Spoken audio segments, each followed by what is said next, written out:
Hi guys! Welcome sa panibagong vlog ni Coco. Ito yung itsura ni Coco. Tsaka ni Cookies. Nag-enjoy sila dito sa loob. Na dalawa. Siyempre sa labas, si Kapkap. Si Kapkap ayan ang itsura niya palagi. Ito yung kanyang signature pose. Tingnan niya. Long-legged talaga si Kapkap eh.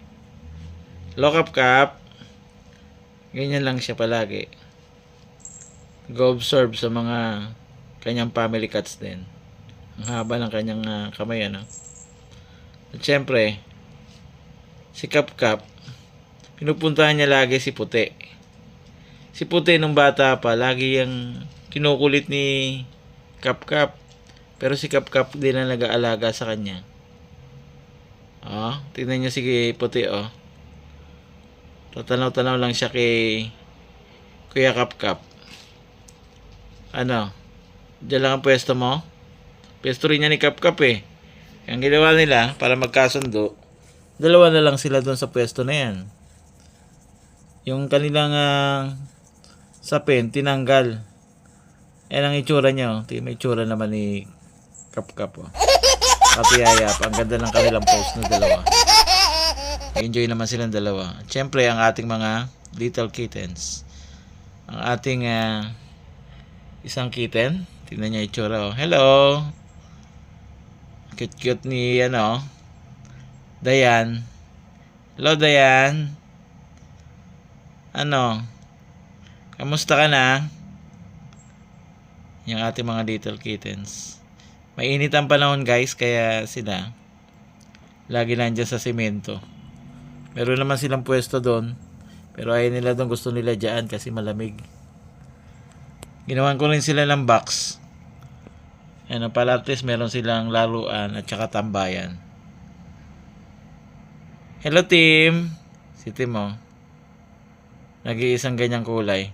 Karamihan sa kanila ay brown at saka white. Siya lang yung ganyan ng itsura. Doon sa 6 na magkakapatid. At nung sila ay nagutom, ayan. Sarap ng kain nila ng kalabasa na merong liver. Atay ng manok at saka kinisang kalabasa. Paborito nila yan na kainin. Si Tim naman, ayan, lahat ng lalagyan na kinakainan ng kanyang mga kapatid. Gusto niyang kainan. Ayaw talaga niya pumwesto dito sa isa. Ayan ang bakanting isa. Kasama si Kuya Kapkap nila, kumakain din ng kalabasa.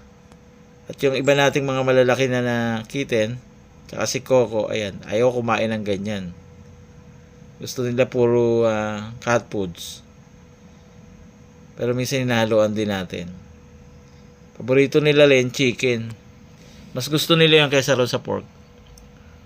Masarap ng kain nila. Gi-enjoy sila sa pagkain ng gulay. Yun yung kagandahan sa 6 na to. Nasanay sila na gulay. Yan naman si Coco. Nakalabas, ayan. Yan ang kanyang gawain. Hanapin niya si Kit-Kit. Ayan, sa pintuan, hinahanap niya talaga kung nasaan na ba si Kit-Kit. Tatanaw-tanaw. Diyan lang tumatambay-tambay lang siya dyan. Ayan, tinitignan tuloy siya ng isang little kitten. Ano itong ginagawa ng aking daddy na to? Ayan, si Coco, napunta naman doon sa kabila. Tinatanaw niya. Nasaan ka na ba, Kit-Kit? At hindi na makita, ayan, bumalik na siya. O, saan ka pupunta, Coco? Ayan, papasok na yan. At si Coco, dahil nga sarado yung pintuan, dyan lang siya, nag-aantay siya na magbukas ako. So, yan yung ginagawa ni Coco dito sa labas. Guys, hanggang sa muli. Bukas ulit sa panibagong vlog ni Coco. Bye!